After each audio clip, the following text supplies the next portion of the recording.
بسم اللہ الرحمن الرحیم۔ شروع کرتا ہوں اللہ کے نام سے جو نہایت رحم والا ہے۔ معزز ناظرین، عید کا دن ہر مسلمان کے لیے ایک خاص دن ہوتا ہے۔ اسی دن کا ہر مسلمان کو بے چینی سے انتظار ہوتا ہے کہ وہ اپنے رشتہ داروں، عزیزوں اور دوستوں کے پاس جائیں، ان سے عید ملیں اور کہیں گھومنے چلے جائیں۔ لیکن ناظرین، یہ عید کا دن اللہ پاک نے صرف مسلمانوں کے لیے ہی نہیں بنایا، بلکہ پوری انسانیت کو حق ہے اس دن کو پرجوش ہو کر منانے کا۔ اسی بات کو لے کر کئی لوگ یہ سوال کرتے ہیں کہ ہندو عید کیوں مناتے ہیں، چاہے وہ عید الاضحیٰ ہو یا پھر عید الفطر۔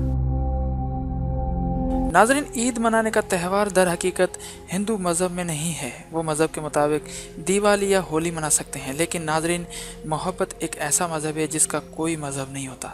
اگر کچھ ہوتا ہے تو وہ صرف پیار ہوتا ہے۔ انڈیا میں اسی محبت اور دوستی کے مذہب کو لے کر ایک مسلمان اپنے ایک ہندو دوست کو روزے رکھنے کی دعوت دیتا ہے اور افطاری بھی ساتھ میں کرتا ہے، اور جب عید کا موقع آتا ہے تو دونوں عید بھی ملتے ہیں۔ انڈیا میں دلچسپی سے ہر مسلمان کو ہندو سے اور ہندو کو مسلمان سے دوستی رکھنے کی اجازت ہے، اور سب سے بڑی بات یہ ہے کہ ہندو مذہب میں ہندوؤں کو کسی بھی مذہب کا تہوار منانے کی اجازت ہے۔ ناظرین، جب ہندو مذہب کا کوئی تہوار آتا ہے تو وہ بھی اسی طرح اپنے مسلمان دوستوں کو ہولی، دیوالی یا پھر کوئی اور تہوار ہو تو اسے ساتھ میں سیلیبریٹ کرنے کی دعوت دیتے ہیں۔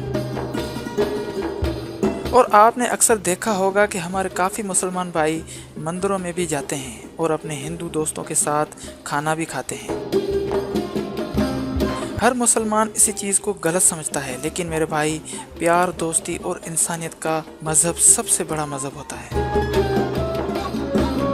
دوستو، امید کرتا ہوں آپ اس ویڈیو کو لائک اور شیئر ضرور کریں گے، اور اگر ابھی تک آپ نے ہمارے چینل کو سبسکرائب نہیں کیا تو ابھی سبسکرائب کریں، کیونکہ میں لاتا رہتا ہوں آپ کے لیے ایسی دلچسپ اور معلوماتی ویڈیوز۔ میری طرف سے آپ سب دوستوں کو بہت بہت دلی عید مبارک۔ ملتے ہیں ایک اور معلوماتی ویڈیو کے ساتھ، تب تک اللہ حافظ۔